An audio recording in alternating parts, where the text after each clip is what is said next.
right. Good morning, Walt. Good day to you. It's so nice to see you and to be with you. Thank you for the opportunity to join you. Fantastic. Walt is such a great mentor and motivator in the industry, and I'm glad to have him here. So, Walt, why don't you tell us a little bit about, just for the purpose of our audience, we know, and I mentioned a little bit in the intro about your background, but if you want to just kind of give us a little bit more about some things about you that maybe people might not know, and what are some of the things some of the messages that you're putting out there for business owners to know about? So some of the things people might not know about me is my real love is high altitude mountaineering, ultra distance running, and blue water sailing, which I wasn't on when you gave the intro, so you may or may not have mentioned that, but I bring them to the fore for a particular reason, because I believe that we ought to be building businesses that allow us to have great lives and not simply working to live.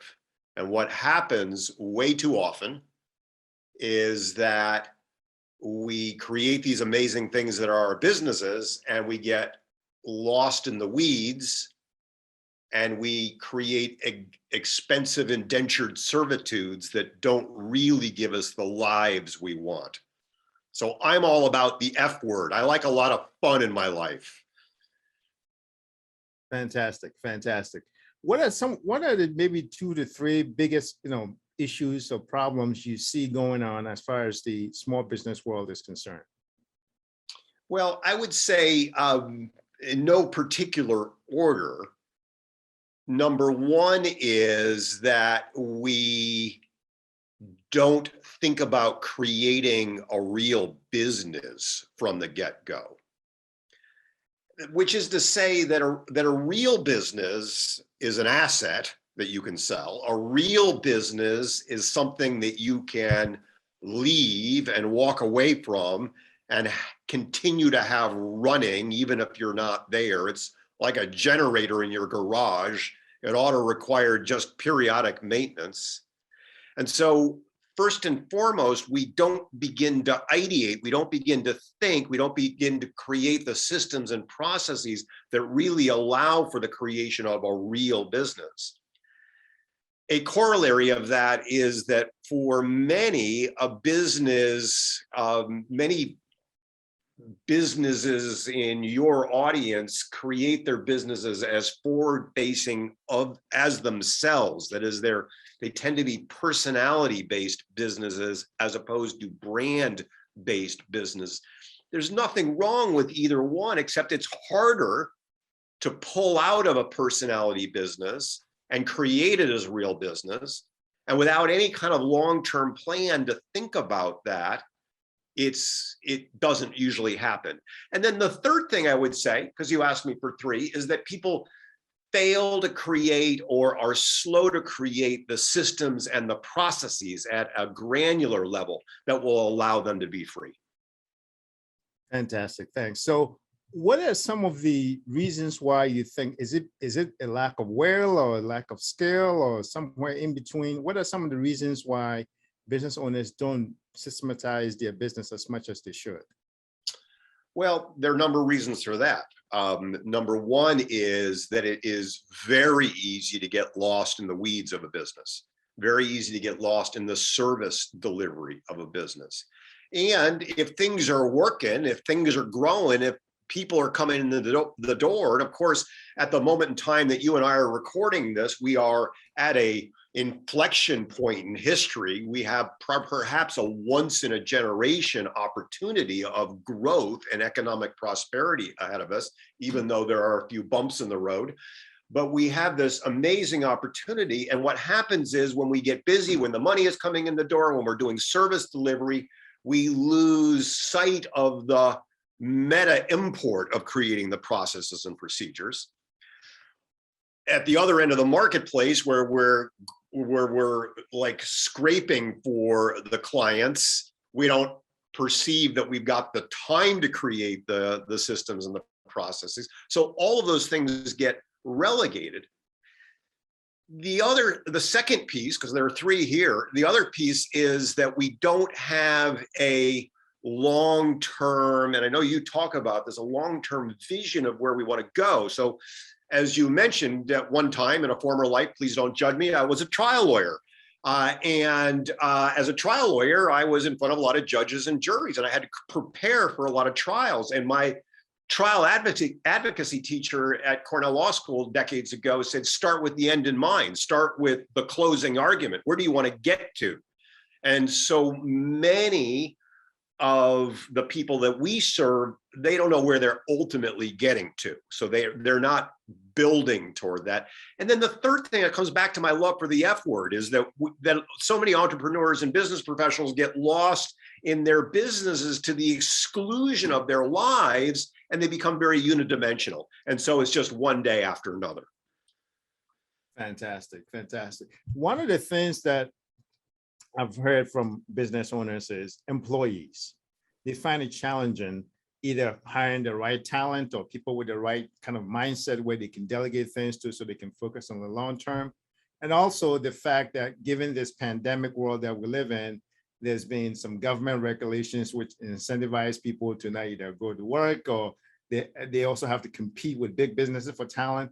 What are some of the things that you see about challenges that business owners are facing, small business owners especially are facing as far as acquiring the right talent or just getting being able to essentially incentivize their existing talent to either step up or just be able to take on some of the things that need to be taken off the plate of these small business owners?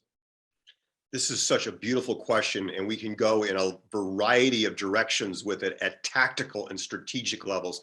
But I'm going to approach it from a level that a lot of people miss, and that is from the level of vision, mission, purpose, and values. What often happens when we grow businesses, particularly when we get stuck in the gears of our business, when we get stuck in the service delivery, is we lose sight of why we built the business to start with. That's, where are we going? What's the end game? What are we trying to achieve? What is our vision and our mission for our work in the world? My passion is that I help mid-career professionals take their background and experience and pivot and create highly paid consultancies, because I believe, and this I believe statement is that way too many people are unhappy with their work. Way too many people stay stuck in work that doesn't light them up.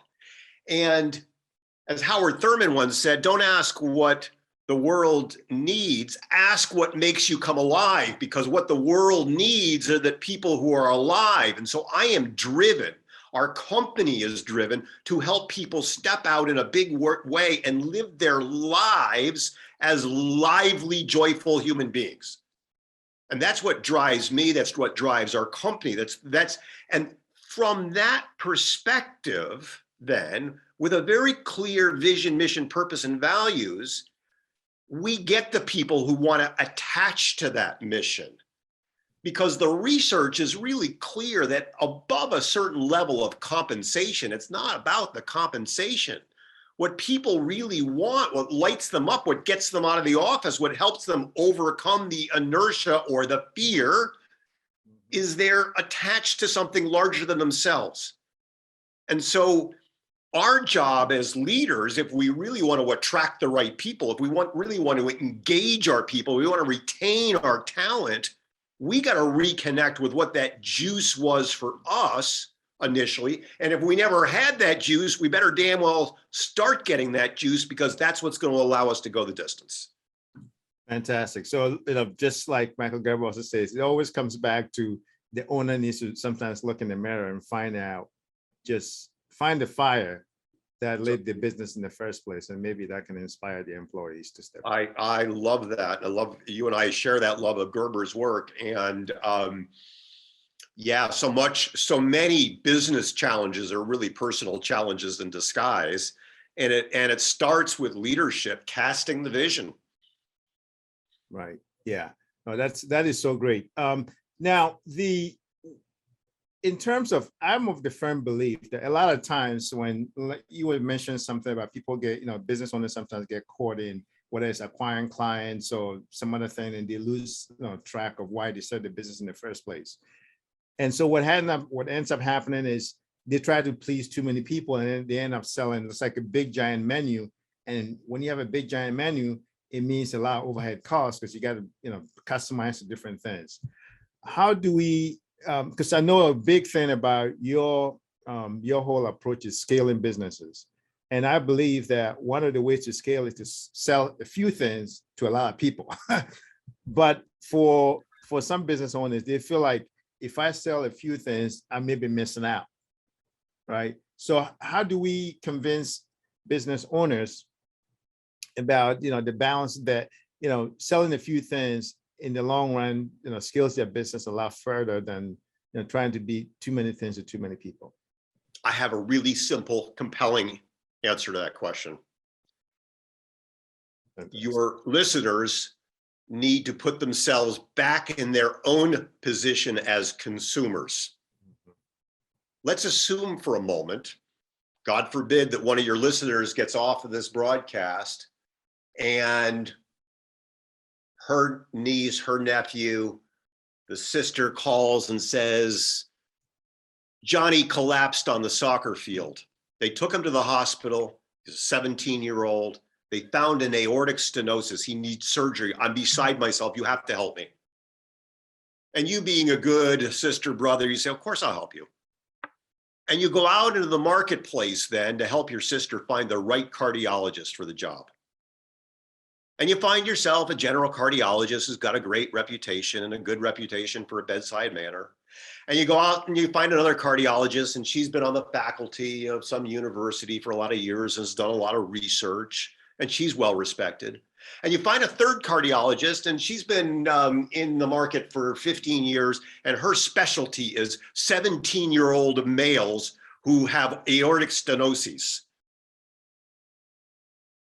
All things being equal, as consumers, particularly at a high level, we want narrow. We go narrow. We want the person who does the thing. We don't want a buffet. We don't want a doctor who does a little dermatology on the side or a little taxidermy on the side in addition to the cardiology. We want the cardiologist who knows this particular thing. We do it for high-end kitchens. We do it for forensic accounting. We do it for the type of restaurant we want generally. We can go to an all-you-can-eat buffet, and sometimes we do, but if we want to go out for a nice dinner, maybe, do you want to go for an Italian dinner? The Italian restaurant's not selling Taco Bell. And so as consumers, we go narrow. For some reason, and you alluded to it, for some reason, entrepreneurs think if I cast my net wide, I'll make more money. Just the opposite is true. So we teach the entrepreneurial paradox, which is narrow is power. Narrow is power. I like that. Narrow is power. Fantastic. Now, what about capital? One of the challenges that a lot of times small business owners run into is with the 2008 financial crisis and a lot of these issues, global issues that have happened ever since.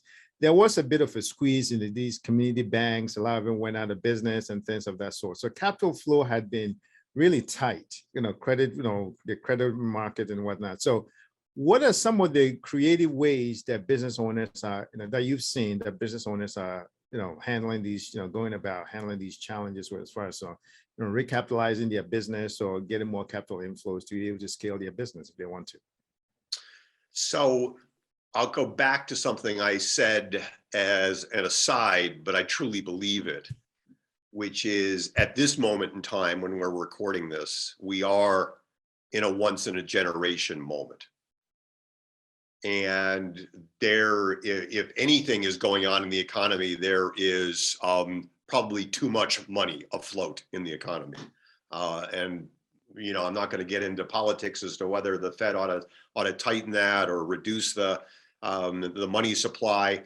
But right. Suffice it to say that just like 1918, 1919, that gave rise to the Roaring '20s, we are on the threshold of what will be our Roaring '20s, whether that will be a year or 3 years or 5 years, I don't know.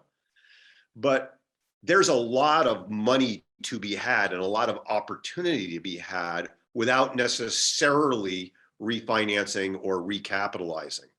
Now, having said that, I always like to look internally before looking at going and borrowing money to capitalize. How can we add more value in the world? How can we double down, and where's the low-hanging fruit to generate more revenue for ourselves?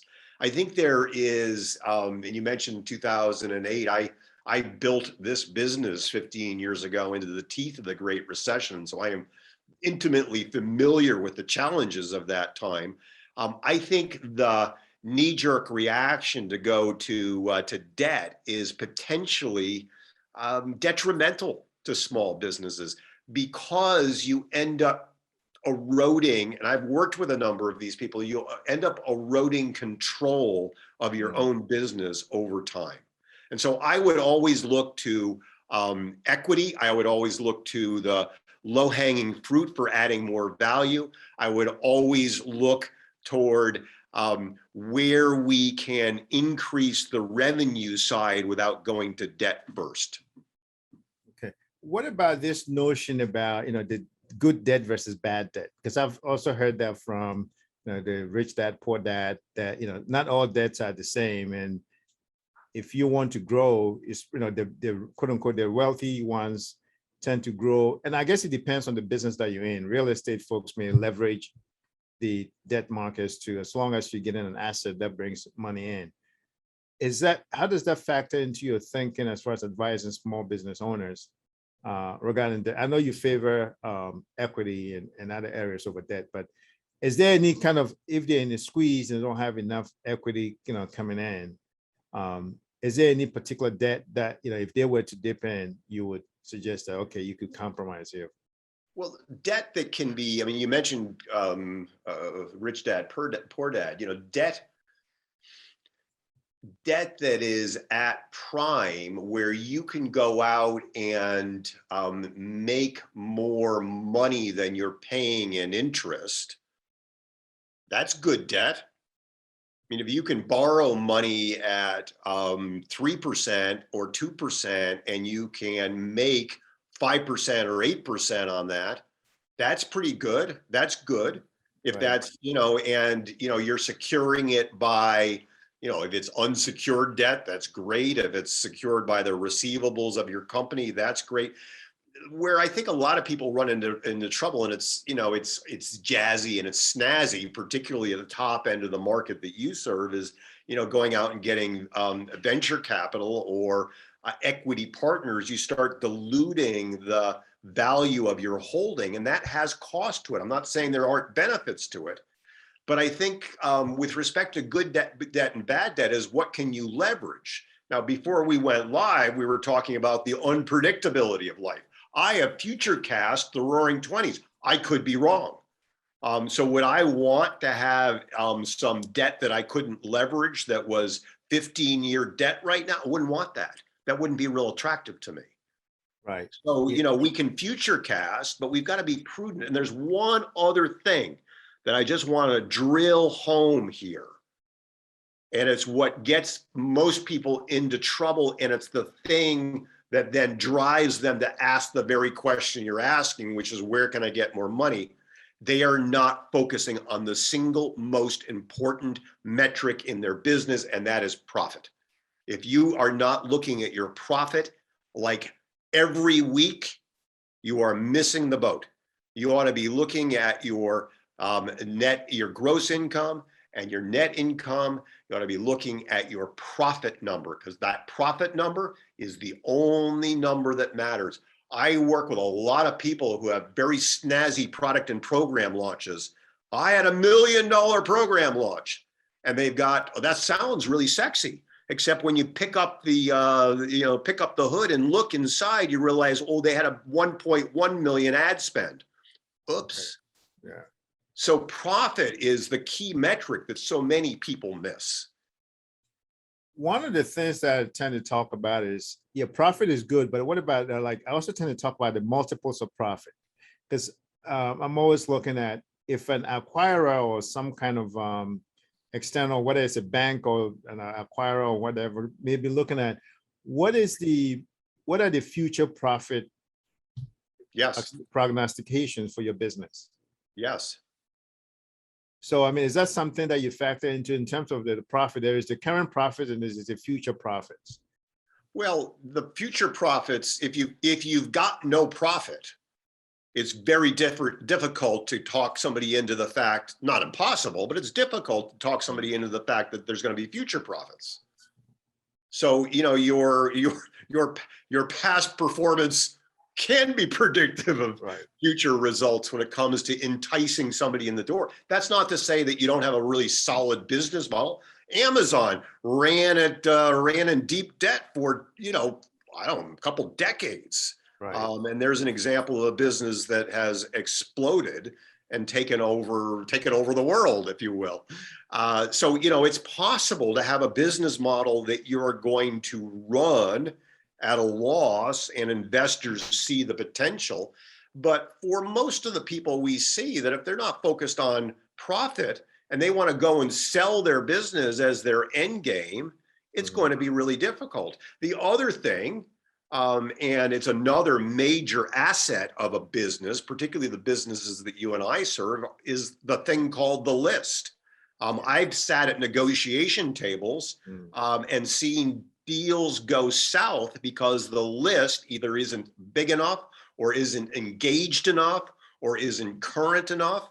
When I was coming up through business, the sign of your power and your influence as a lawyer was the Rolodex on your desk. Now, most of your audience doesn't have any clue what a Rolodex is, but it was this file folder of cards, business cards. And the bigger your Rolodex, the more it showed you had impact and influence in the world. Today, it's the size of your list, your audience, the people that you're engaging with. And that's another big important asset of your business. And then, of course, you and I have talked about IP. So all of these things are important things to keep your eye on. But your profit, the stuff that's coming in the top end of the business that you're keeping, that's like the gasoline, the petrol in your tank. That's the only number that matters at the end of the day for most businesses that we serve. Fantastic. Now, what do you see as like in terms of, we talked, I think, earlier in the conversation about the urgent and the important. What are some of the things that you feel are may not be as urgent, right, but they're important, and therefore maybe where we want the business owner to be focused on and maybe delegate some of the things that are more like urgent? Like, for instance, yeah, you need to look at your profit numbers, but maybe that's something that you can get like a salesperson or your finance person to look at, whereas you focus on building systems and documentation and those kind of things that actually scale the business, like list building that you just mentioned, things that when it comes time to the negotiating table will actually be highly valued. So I'm going to give you just a little pushback on the profit statement. Right. I think that the owner cannot delegate the review of the numbers. Sure, you can have somebody else deliver you the reports, but you as the owner, the CEO, the founder, the majority shareholder, you better know that number. And you better know it currently. I better be able to call you up and say, what's that number today? And you better know it. But you ask a really important question, and I'm going to start with a slightly different concept in the answer, and that is that you and I, we each have what we call a zone of excellence, or what is often called a zone of excellence. My passion, the place I lose myself, the place where I do my best work, is as a coach helping people grow and scale businesses. My one-on-one work is near and dear to me. I have an amazing group of clients that I love on, that I've worked with for a long time. That's where I do my highest and best work. I should not be getting lost in email. I should not be getting lost in some landing page where the pixel has failed to fire. I should not be getting lost in some Infusionsoft campaign that isn't working. That's not where I should be lost. And so the answer to your question begins with identifying where that zone of excellence is. And anything that's not in that zone of excellence, it ought to be delegated. to other people. And, that urgent and important thing that comes up, a lot of our audience members, a lot of our people we serve, they wake up in the morning and the very first thing they do is they look at their email. They pick up their smartphone. Your email inbox is somebody else's agenda for your life. Stay away from it. Get someone else to go in there for you. I think I may have seen a post from you on that. Oh, I'm passionate about that, man. Fantastic. I guess, we can bring this into a close. What are some of the top 3 takeaways you like for our audience to take away from this in terms of your messaging to them? Some things that they can, like, right after this, maybe take away and start acting on. So number 1, I would encourage your listeners to reconnect with the things that they value most. One of the exercises I take our clients through very early on is write down the top 5 values that you have on the left-hand side of the paper. And on the right-hand side of the paper, write down the top 5 places or things or activities that you spend your time on. And, for me, my top 5 values are my health and wellness, my relationship with my beautiful wife and business partner, Anne, my kids, my freedom to adventure and to climb and to run long distances, and my ability to do my creative work. Those are my top 5 values. I would encourage, you can steal mine or your audience can steal mine, but I'd encourage you to come up with your own. Right. And then on the right-hand side, write down the top 5 places or activities that you spend your time on. And what often happens is that it's work, business, email, work, email. And there's nothing wrong with either list. There's no judgment. Both lists can be just fine, but where all of the distress, the discomfort, the dis-ease, the upset, the overwhelm, all of that comes from a discontinuity, a lack of integrity between the 2 lists, which is to say, way too many of us are spending our time on the things that we do not value. And so this comes back to my belief that we ought to be building businesses that light us up, that give us great lives, that allow us to express ourselves in our highest and best way in the world, to bring our unique gifts to the world in a way that is joyful and fun. And if we're not doing that, it's time to recalibrate. It's time to reassess whether we're doing it right, we're doing it in the right place, we're doing it for the right reasons, or whether we need to tweak and adjust, because life is short. If the last 18 months have shown us anything, life can change on a dime. Joan Didion, in her beautiful memoir, The Year of Magical Thinking, says life changes in an instant, in an ordinary instant, and it can. And so there is no time to waste.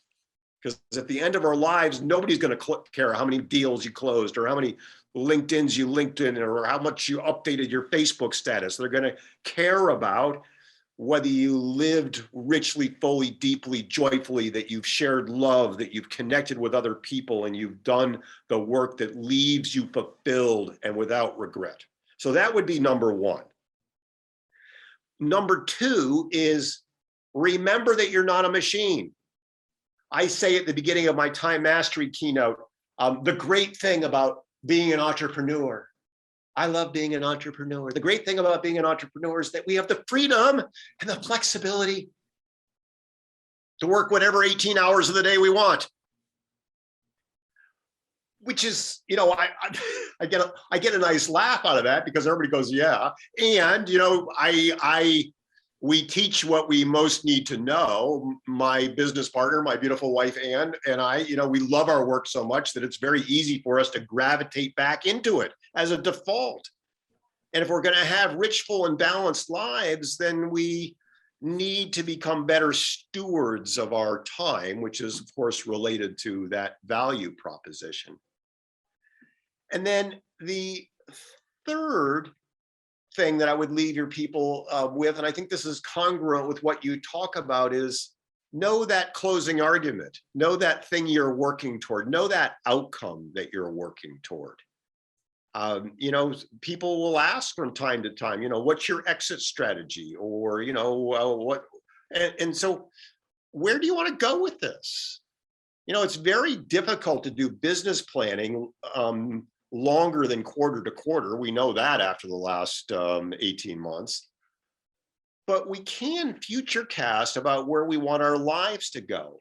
And our lives will, the sands of the glass will run through no matter whether we ideate around it or not. And I believe that we have the capacity to co-create these things that are our lives to be masterpieces. And so becoming intentional co-creators of this great gift that we have. Fantastic. Well, thank you so very much, Walt, for your time. Our audience will certainly appreciate the expertise and wisdom you share with us this morning, and talk to you soon. I'm so grateful for the opportunity to be with you and with your audience. Thank you for having me. Thank you.